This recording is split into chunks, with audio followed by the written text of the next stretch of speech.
Hi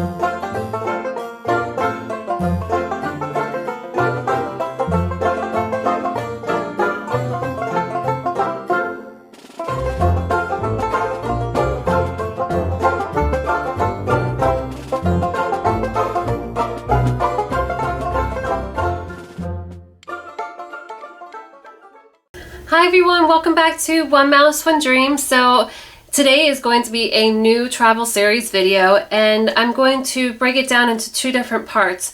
One, I'm going to talk about my DIY window gel cling decorations that I demonstrated how to make in the previous video, which was 2 weeks ago. And I'm going to show you if they work, how I like them, what I think, so on and so forth. And then the last half of the video is going to talk about my list and preparation for our final 4 weeks, or roughly 4 weeks, before our Disney trip in February. So let's start off by talking about those DIY gel clings. So as you remember, I decided to use just regular paper and trace around with puppy paint on top of either parchment paper or wax paper. I did use parchment paper and it worked out just fine. I don't feel like using the wax paper did anything different, but maybe it would have, I don't know. But from my experience, I found the parchment paper worked out just fine. The actual process of it was pretty easy too, and I'd say I let them dry for probably roughly 2 days before I moved them, did anything to them, just to make sure that they had plenty of time to basically harden. Do I like them? I would have to say yes. I don't know, after seeing what they look like, I don't know if they're going to be the right size to do the window decoration that I had sort of in my mind. I may have to make the lettering a little bit bigger, but I'm not sure. I may end up just keeping it as is because I took the time to do them. I just might add a couple other decorations to the window to sort of spruce it up a little bit, but overall, I do like them, and I tried to come up with the best way to demonstrate what they look like on a window. So I just took a piece of glass and I basically created a pretend window. I didn't put all of them on there, I just wanted you to see how they work. So one thing to keep in mind is you're going to have a shiny side and a dull side. The shiny side is the side that you want to put onto the window, because that's the side that basically is going to cling to your window, not the dull side. So again, remember, shiny side is going to go onto your window. So being said, you can see on here that I did create a display, and sorry you can see the glare of my camera in there, but this is just the lettering that I used that spell out pop, and then I did have one that says century and then the year. But over here you can see the mini, there's one of the flowers, a few of the other flowers, there's my light in the background, but it does work. I'm just not sure, it's not the best way to show you. I'm trying to, like, don't mind me like sitting really weird. I do like it. I just think that the lettering needs to get a little bit bigger. We'll see. I want to finish a few other things that I had come up with to spruce up the window a little bit, as far as some like string and things like that. So I might just leave it as is, but I don't know. Like I said, I really do like it. I just think I needed to make the lettering a little bit bigger, but I don't know if I want to take the time to go back through and make some new lettering and use the extra puppy paint for that, just to, because again, these are going to be up for what, 9 days, and I don't really know if I want to waste more puppy paint or like spend more money to fix them. So I might come up with something else for the lettering, but I definitely will keep the flowers and the Mickeys and the minis for sure too. So again, I do like it. I don't want to sound pessimistic about using it at all, because I will use some of them. I just don't know about the letter, because I just think that some of the lettering needs to be a little bit bigger. Like, let me show you. If you remember, this is the number 2, and it's very, very small. I just think that it'd be nice. Let me just put that on there. You can see sort of the size.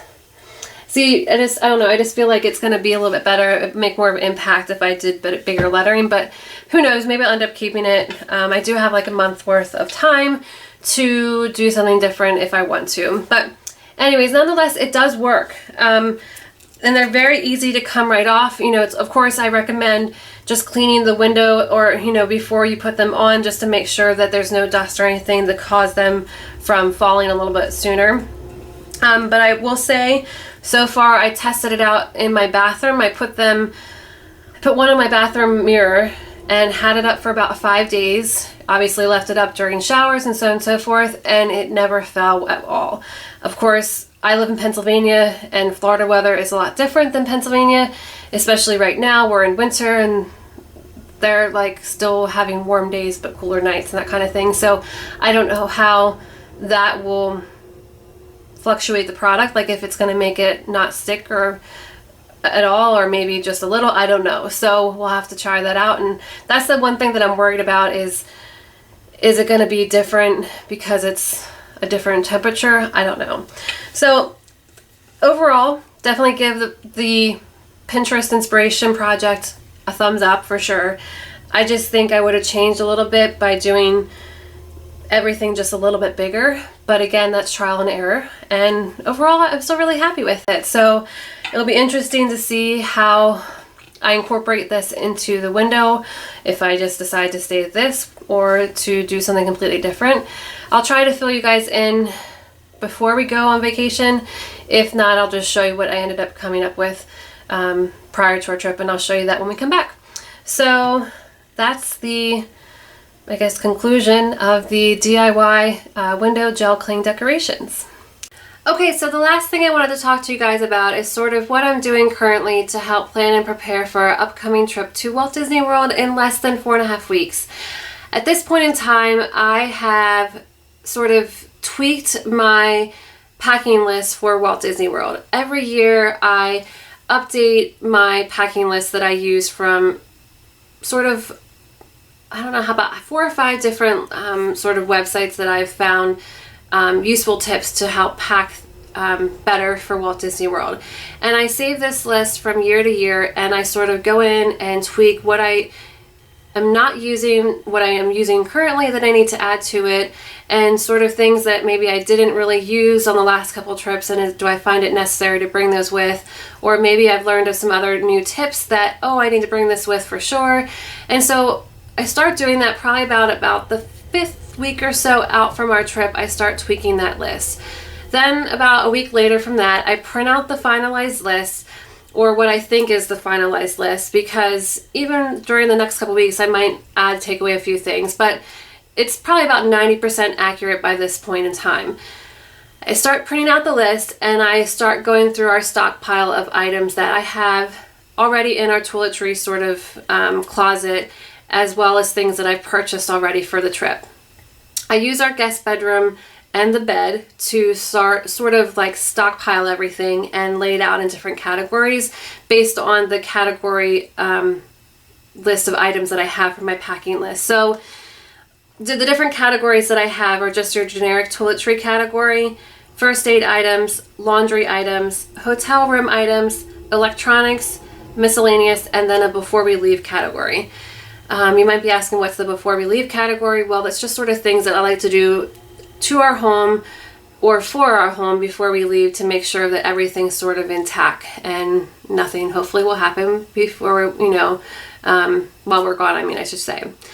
So I know it might sound a little extreme to do this so far in advance, but I am a planner. I do not like waiting till the last minute to pack, because I just get extreme anxiety if I wait to pack the night before.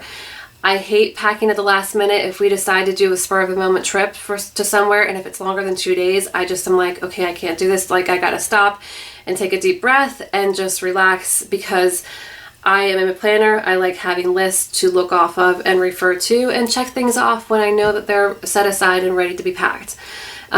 Yes, I'm a little bit extreme on that end, but I've always been like that, and I don't think I'll ever change. But anyways, like I said, I really like to start gathering things as soon as possible once I have this list printed out, because it's going to make my life a little easier when we start to pack, or when I start to pack the items. What I also like to do at this point in time is I like to compile what I have as far as our toiletries and things like that we have currently. And then I'll make a separate list of the things that we still need to go out and purchase before our trip. I like to also go shopping probably about 3 to 4 weeks prior to our trip to make sure that I have everything that far in advance, so that we don't have to run around to go to the stores at the very last minute before our trip and again make me feel overwhelmed. This method has worked really great for me because it just makes things very streamlined and very less chaotic, I guess you could say. And so far, knock on wood, we have not missed anything in the last like 4 trips, and it's just been easy peasy. Because if you forget something, especially even something as simple as toothpaste, yeah, most hotels are going to be able to provide you toothpaste, but what if it's like your razor or something and you can only use a certain one? You're going to have to go out and run to the store and buy it and waste time doing it. Or you might also have to pay really top dollar for it if you're just going to buy it at your hotel, like convenience store kind of thing. So those are some of the items that I like to do at this point. The other thing that I like to do too is sort of just review our fast pass reservations as well as our dining reservations, and just make sure that we don't want to make any tweaks or changes to those as well. That's pretty much what I'm doing at this point in time. Once I start compiling everything, I'll sort of show you how I'm grouping everything and just give you a couple ideas of what I'm actually packing in our suitcases. Some of it's going to be similar to what I shared with you in our carry-on bags as well, but I thought it'd be fun to share with you like the bigger picture of everything too. So I hope you guys enjoyed watching today's video. Stay tuned in 2 weeks for an updated video, and then we'll be at the 14-day and almost 14 days, I think it'll be around 14-15 day mark from our trip. So stay tuned, and that will be like the last video before the trip, which is so exciting. I hope you guys have a magical new year. New Year's Day is coming up in just a couple days, so I hope you guys have a happy new year, and I will see you guys soon. Take care. Bye-bye.